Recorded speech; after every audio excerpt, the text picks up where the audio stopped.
Section 3.2 is just a continuation of Section 3.1. We are still graphing rational functions. We're just looking at rational functions that are a little bit more complicated and how the characteristics of the polynomials that make them can help determine their characteristics in the graph. Okay, we've still got these same steps. 1, factor numerator and denominator. 2, find the domain. Reduce if possible. Find our x and y intercepts. Oh, look, in my list I made a step 3 for reduce if possible. So instead of my steps having the same number, it's changed slightly. Sorry that I didn't keep that consistent. Okay, 4, find x and y intercepts if they exist. 5, find vertical asymptote or vertical asymptotes. 6, find horizontal asymptote if there is one. It could be oblique, but we won't learn that till section 3. Number 7, find other points as needed, and number 8, sketch the graph. Here we go. Let's tackle these. All right, we're going to graph the function 3x over x squared minus 4. So step 1 is factor the denominator. So I'm going to rewrite my function as 3x over x minus 2 times x plus 2. All right, factored the denominator. All right, next is to find the domain by taking our denominator factors and setting them equal to 0 and solving them.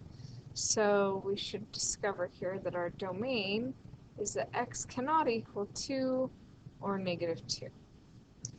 The next thing we need to do is find our intercepts.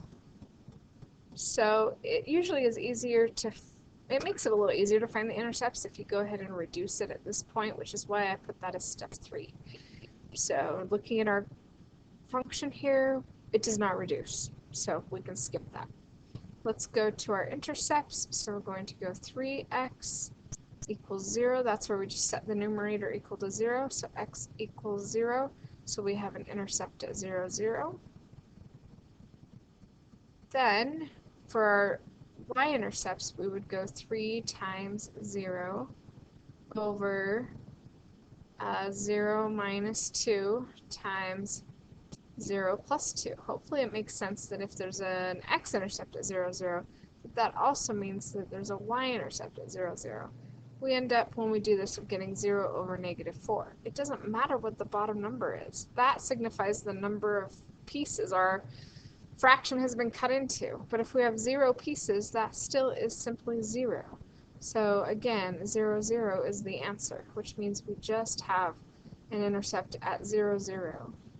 And that is both the x and the y-intercept. Next, we've already reduced, of course, if we can, and we can't, so that doesn't matter. Look at our domain from step 1. We've got our vertical asymptotes at... Sorry, it takes a second to spell out the word asymptotes, especially if I'm talking at the same time, I might spell it wrong. There we go. So our vertical asymptotes are at 2 and negative 2. Don't forget that x equals in front of those to differentiate between horizontal and vertical. So we have one at negative 2 and one at positive 2. Next, we're going to do the horizontal asymptote, if there is one. So let's look at the degree.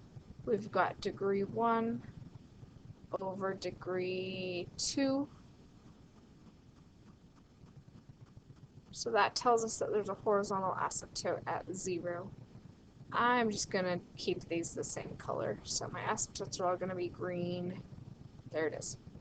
Okay, next step is to find some other points. So let's go ahead and plug in some other points. So x, y, let's pick x values, find the y values. So I recommend we go with an x value over this part of the graph on this side of the asymptote, so maybe negative 3. And then one in this part of the graph between the asymptote and the intercept, so maybe at negative 1. And then one in this part of the graph between the intercept and the asymptote, so probably positive 1. And then one over here bigger than the asymptote at 2, so a positive 3. Let's plug those in. So I'm just plugging them into our original equation, or I can plug them into the factored one, either way.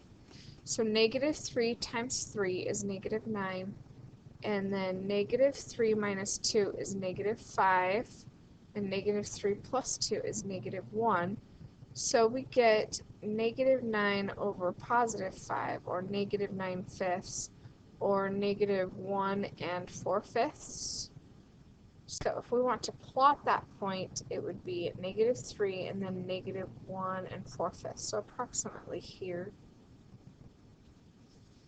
Okay, let's plug in a negative 1. So 3 times negative 1 is negative 3. And then we do negative 1 minus 2. I wonder if it would just be easier to plug it into our original problem. So negative 1 squared is positive. And positive 1 minus 4 is also negative 3.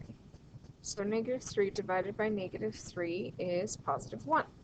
So at negative 1, we have a point at positive 1.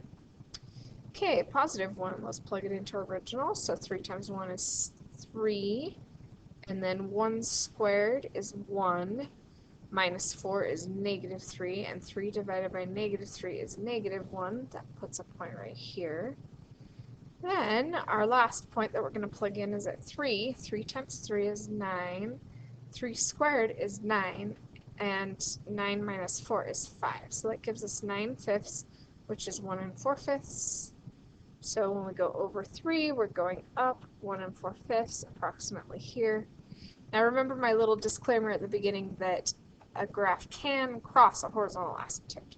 So the purpose of the horizontal asymptote is for a piece of the graph over here and for a piece of the graph over here. The piece in the middle does not follow the horizontal asymptote. It's going to just follow those vertical asymptotes and cross through the horizontal asymptote. Meanwhile, we've got these two little pieces over here, which we know because we plugged in points and found a couple of points. We know what side of the asymptotes they're on, so that tells us which side we have our graph on.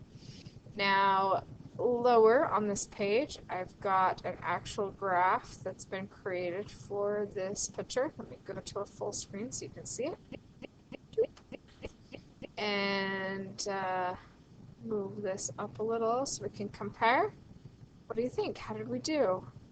I think we did great. It looks about the same.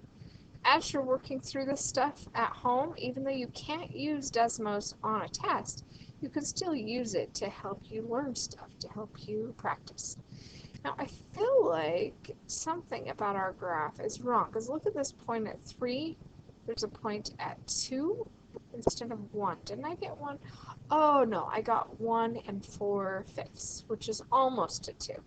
So, yes, it looks accurate.